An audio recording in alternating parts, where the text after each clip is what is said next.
The AES Corporation is a huge power-generating corporation that operates in 27 countries and employs over 27,000 employees. In 2005, AES announced that their financial statements should no longer be relied upon in some of the prior years. They restated their financial statements for 2002, 3, and 4. AES is not alone. Each year, upwards of 5% of companies with shares traded on the US stock exchanges restate some portions of previously issued financial statements.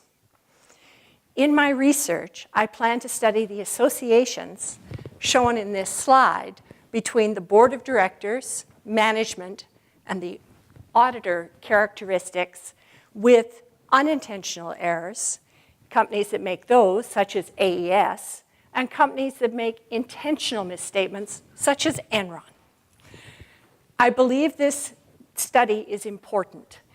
It hasn't been done before, and it probably hasn't been done before because you can't observe intent.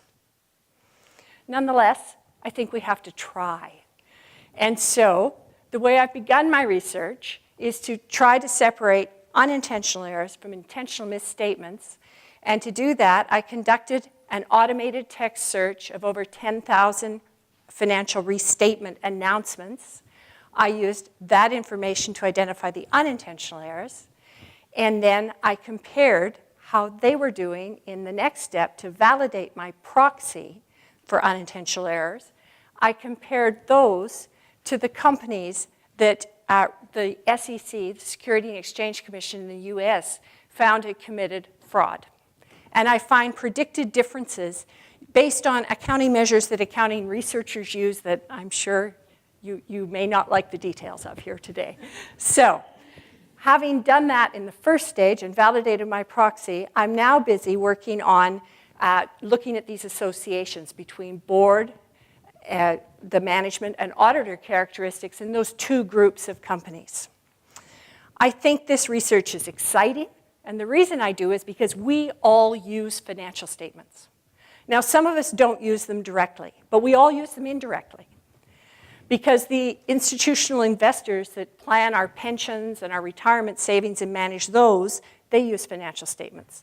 Bankers that loan to businesses and engineering startup projects and everything else, they use the financial statements.